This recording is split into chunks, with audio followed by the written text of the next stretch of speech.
Paano ba natin tugunin o suklian ang pagpapatawad o ang pagkakataong ipinagkaloob sa atin ng Diyos ayon sa kwento ng conversion o pagbabalik loob ni San Pablo?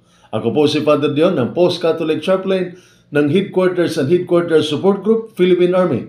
At ito po ang salita ng Diyos, ang ating gabay.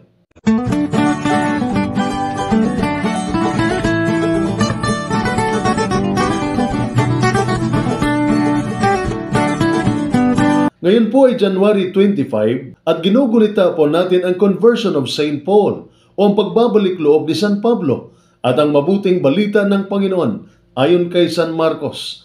Papuri sa iyo, Panginoon.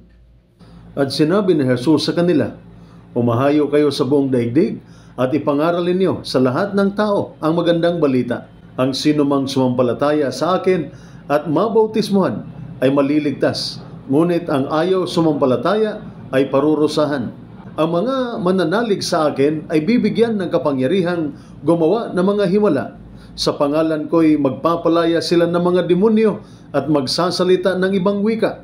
Hindi sila maaano kahit makahawak sila ng ahas o makainom ng lason.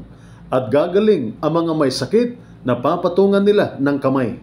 Ang mabuting balita ng ating Panginoon. Pinupuri ka namin, Panginoong Hesukristo. Saul, ang nang-uusig ng mga sinaunang Kristiyano, ay papunta sa Damasco upang hulihin ang mga sumusunod sa turo ni Kristo roon at dalhin pabalik sa Jerusalem.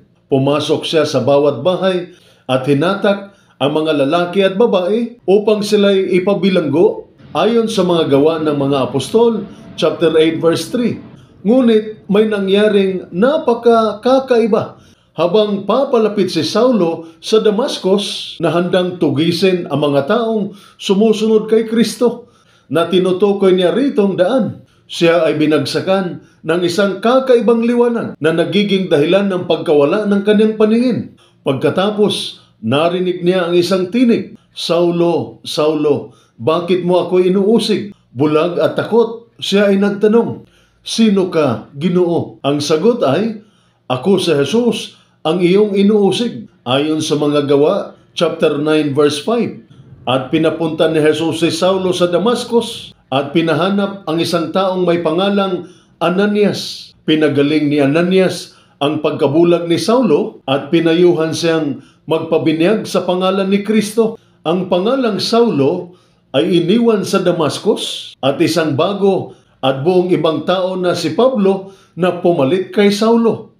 Ang bunga ng biyayang nagbago kay Saulo patungong Pablo, mula sa isang nang-uusig ng daan patungong pinunong apostol sa pagdadala ng daan sa lahat ng tao. Ang conversion at pagbabalik loob ni San Pablo ay tunay na isa sa pinaka-touching na himala sa kasaysayan ng simbahan, sapagkat ito'y isang pangyayaring malinaw na ipinakita ni Jesus ang kanyang pag-identify ng kanyang sarili sa mga inaapi, sa mga taong nagpapahayag ng katotohanan at katarungan na hinahabol ni Saulo parang mga kriminal. Sa pagsisikap na makabawi sa lahat ng kanyang mga kasalanan, nagpasya si Pablo na italaga ang kanyang buong buhay sa paglilingkod sa Diyos at sa mga tao sa pamamagitan ng pagpapahayag at pagsasabuhay ng mensahe ng pag-ibig ni Kristo.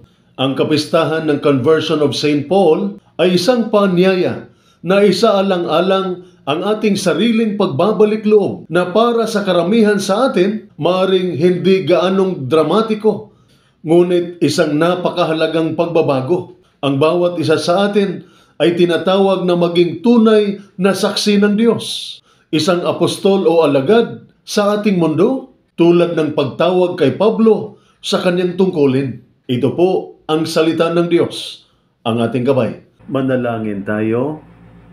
Ama sa langit, bilang isang kawal ng hugmong katihan ng Pilipinas, tinatawag akong ipangaral ang Ebanghelyo sa bawat nilalang. Bigyan mo ako ng lakas at tapang upang gampanan ang aking mga tungkulin ng may dangal at integridad. Naway ang iyong patnubay ay sumakop sa akin habang haharapin ko ang mga hamon sa hinaharap. Sa iyong pangalan, Tatahakin ko ang mga ahas at alakdan at higit sa lahat ng kapangyarihan ng kaaway. Walang sandata ang magtatagumpay laban sa akin at hindi ako matatakot. Palakasin mo ang aking paglilingkod sa aking bayan ng may tapang at habag na may kaalaman na ikaw ay laging kasama ko. Amen. At sumainyo at sa inyong pamilya ang pagpapala ng makapangyarihang Diyos, Ama, Anak at Espiritu Santo. Amen.